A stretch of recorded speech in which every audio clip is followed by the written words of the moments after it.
प्रिय भक्तगण, आज हम आपको एक ऐसी कथा सुना रहे हैं जो सुनने मात्र से आपके जीवन में सुख, संपत्ति और धन की वर्षा करेगी। तो चलिए कथा का प्रारंभ करते हैं। माता पार्वती ने भगवान शिव से कहा, प्रभु, मैंने देखा है कि पृथ्वी लोक में कुछ स्त्री और पुरुष अपने साथी के साथ प्यार और समर्पण से जीवन गुजारते हैं, जबकि कुछ समय बाद वे आपस में लड़ने लगते हैं। पार्वती ने पूछा, मैं यह जानना चाहती हूं कि आने वाले जन्म में क्या होगा। क्या वे जोड़ी फिर से पति पत्नी के रूप में मिलेंगे?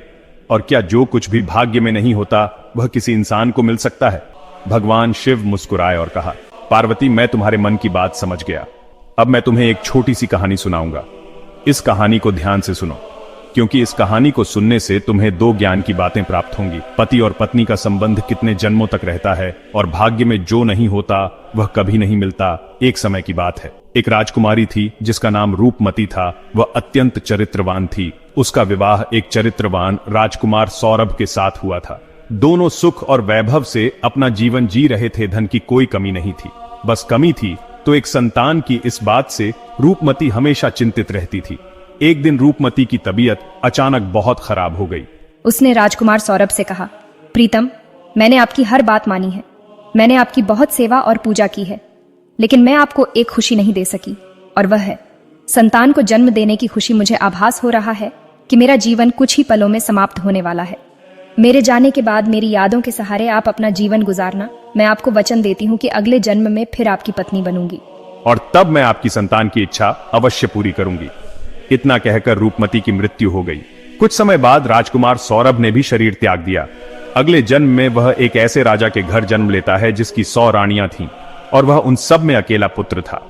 उधर राजकुमारी रूपमती भी एक ऐसे राजा के घर जन्म लेती है जिसकी 100 रानियां थीं, और उन सब के बीच वह अकेली पुत्री थी। जिस राजा के पुत्र था उसके पास एक बहुत ही अक्लमंद और वफादार तोता था। राजा उससे बहुत सारे मामलों में सलाह लिया करते था और उसकी सलाह मानता भी था। एक दिन राजा ने तोते से कहा, हे तोते, मैं तुम्हें एक बहुत बड़ी जिम्मेदारी सौंपता हूं। तुम जानते हो कि मेरा एक ही बेटा है और मैं अपने बेटे के लिए कैसी बहू चाहता हूं। तुझे मेरे लिए ढूंढकर वैसी ही बहू लानी है। तोता मान गया और राजा से कहा, महाराज, आप जिस तरह की राजकुमारी चाहते हैं आप एक पर्चे पर लिखकर मेरे पैर में बांध दें और बाकी का काम मुझ पर छोड़ दें। राजा ने वैसा ही किया। तोता एक पड़ोसी देश में पहुंचा जहां बहुत तेज बारिश हो रही थी। उसने एक पुराने खोखले पेड़ में आश्रय लिया। तभी अंदर से एक आवाज आई, तुम अंदर नहीं जा सकते। अगर तुम अंदर गए तो तुम अंधे हो जाओगे। डरावनी बात सुनकर तोता अंदर नहीं गया और वहीं पास के एक झूले पर बैठ गया। बारिश रुकने के बाद वहीं से एक मैना निकली और तोते के पास आकर बैठ गई। दोनों ने बहुत देर तक बातें की। तोते ने मैना को अपनी यात्रा के बारे में सब बताया। मैना ने कहा, आप अपने मालिक के प्रति जितने वफादार हैं मैं भी उतनी ही वफादार हूं। आप अपने राजा के बेटे के लिए एक ऐसी राजकुमारी की तलाश कर रहे हैं जिसमें सभी गुण हों। मैं भी अपने राजा की बेटी के लिए ऐसे राजकुमार की तलाश में निकली हूं जिसमें सारे गुण हों। तब तोते ने मैना से कहा, हमारे राजा का कहना है कि हम ऐसी राजकुमारी लाएंगे जिसकी 100 रानियां होनी चाहिए, क्योंकि हमारे राजा की भी 100 रानियां हैं। मैना ने कहा, अब मैं आपकी बात समझ गई हूं, क्योंकि आपके राजा के पास भी 100 रानियां हैं और हमारे राजा के पास भी 100 रानियां हैं। आपके राजा के पास केवल एक राजकुमार है और हमारे राजा के पास केवल एक राजकुमारी है। आपका राजकुमार भी सर्वगुण संपन्न है और हमारी राजकुमारी भी सर्वगुण संपन्न है। इस प्रकार तोता और मैना राजकुमारी के देश में आ गए। जब तोता और मैना राजकुमारी के महल में पहुंचे तो एक नौकर ने उन्हें देख लिया। उसने राजा से जाकर कहा, महाराज, आपकी मैना ने आपके साथ बहुत बड़ा विश्वासघात किया है। वह राजकुमार की तलाश में कहीं नहीं गई, वह तो एक तोते के साथ घूम रही है। यह सुनकर राजा को बहुत गुस्सा आया और उसने तोता और मैना दोनों को मारने का हुक्म दिया। तोता और मैना को यह बात पता चल गई और वे तुरंत वहां से बहुत दूर उड़कर चले गए।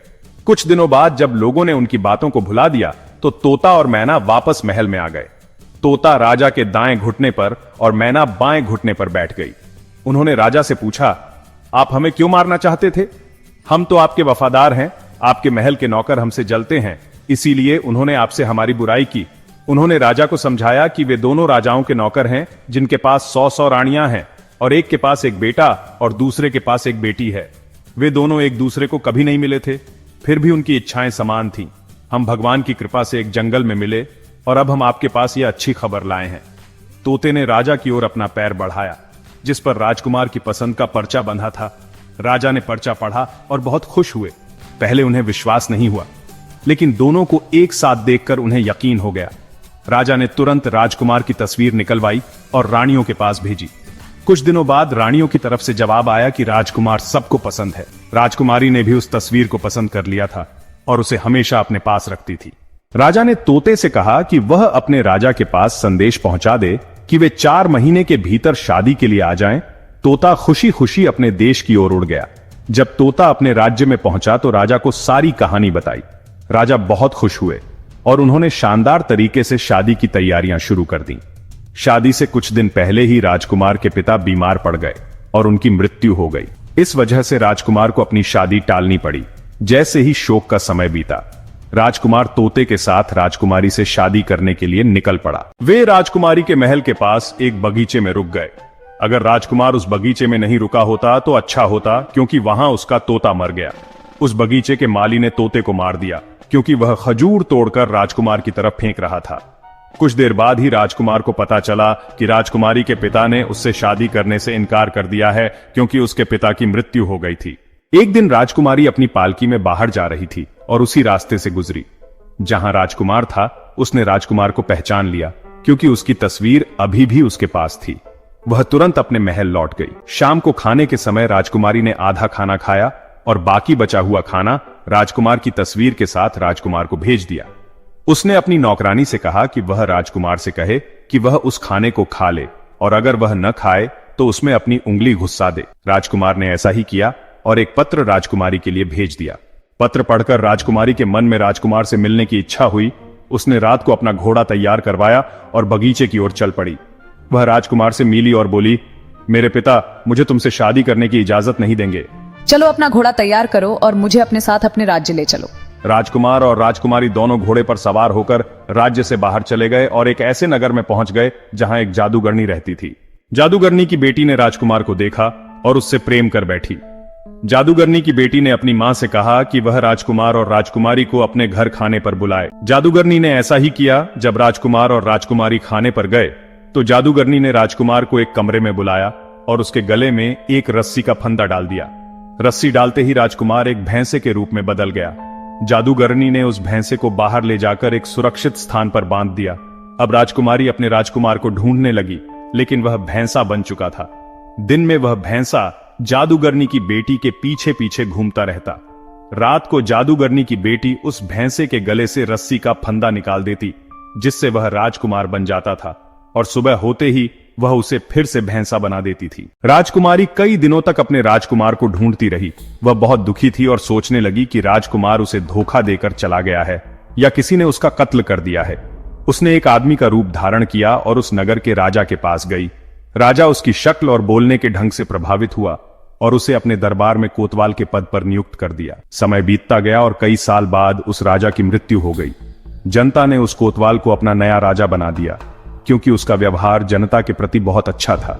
एक दिन एक व्यक्ति एक भैंसा खरीदने के लिए उस राजा रूपी राजकुमारी के पास आया। उसने वह भैंसा खरीद लिया। वह भैंसा बहुत काम का था और खोई हुई चीज को सूंघकर बता देता था। एक दिन वह भैंसा गुम हो गया।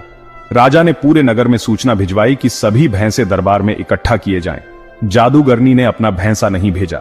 जब राजा को यह बात पता चली तो वह बहुत नाराज हुआ और जादूगरनी को उसके भैंसे सहित जबरदस्ती बुलवाया। जब सैनिकों ने उस भैंसे के गले में पड़ी रस्सी को खींचा तो वह रस्सी उसकी गर्दन से निकल गई और वह भैंसा तुरंत एक राजकुमार के रूप में बदल गया। राजकुमार को देखकर राजकुमारी तुरंत पहचान गई। राजकुमारी ने सभी नगरवासियों से कहा, मैं एक औरत हूं। मुझे अपने राजकुमार से मिलने के लिए एक आदमी के रूप में रहना पड़ा था। आज से आप सभी हमारे राजकुमार को अपना राजा और हमें अपनी रानी मानो। नगरवासी खुश होकर सहमत हो गए। उस जादूगरनी को सूली पर चढ़ा दिया गया और उसकी बेटी को हमेशा के लिए कैद में डाल दिया गया क्योंकि उसने पूर्व जन्म में अपने पति को झूठा दोष लगाकर राजा की कैद में डलवा दिया था। एक दिन राजा और रानी वही राजकुमार और राजकुमारी घूमने के लिए जाते हैं। वे जंगल से गुजरते हुए एक पुराने पेड़ के पास आराम करने लगते हैं। यह वही पेड़ था जहां उन्होंने अपने पिछले जन्म में एक प्रेम चिन्ह बनाया था। जैसे ही उनकी नजर उस चिन्ह पर पड़ी, उन्हें अपने पुराने जीवन और पिछले जन्म की सारी बातें याद आ गईं। राजकुमारी बोली, मुझे सब समझ में आ गया। मैं आपसे बहुत प्यार करती थी। मेरे मन में बस एक ख्वाब था कि मैं आपकी खुशी के लिए एक संतान को जन्म नहीं दे सकी, लेकिन इस जन्म में हम फिर मिले हैं। क्योंकि यह हमारा सच्चा प्यार था। मुझे पूरा यकीन है कि इस जन्म में भगवान हमारी मनोकामना सुनेंगे और आपको संतान का सुख अवश्य मिलेगा। भगवान शिव ने कहा, पार्वती, समय चलते चलते सब पिछले जन्म के कर्मों का फल अवश्य मिलता है। और फिर वह राजकुमारी गर्भ धारण करती है और समय आने पर एक सुंदर संतान को जन्म देती है। भगवान शिव ने कहा, पार्वती, इस कहानी से पहली ज्ञान की बात यह मिलती है कि यदि स्त्री पुरुष आपस में सच्चा प्रेम करते हैं और उनमें तनिक भी विरोधाभास नहीं होता, तो ऐसे पति पत्नी का रिश्ता जन्म जन्मांतर का होता है। वहीं अगर स्त्री पुरुष को धोखा देती है या पुरुष स्त्री को धोखा देता है तो उन्हें भी धोखा मिलता है। इसीलिए पति पत्नी का रिश्ता अटूट विश्वास का होता है। इस कहानी से दूसरी ज्ञान की बात यह मिलती है कि जो कुछ भी किसी के भाग्य में नहीं होता वह कभी नहीं हो सकता। जादूगरनी की बेटी का चरित्र सही नहीं था। वह अपनी जादुई शक्ति का सहारा लेकर राजकुमार को प्राप्त करना चाहती थी, लेकिन राजकुमार उसके भाग्य में नहीं था, इसलिए वह उसे प्राप्त नहीं कर सकी।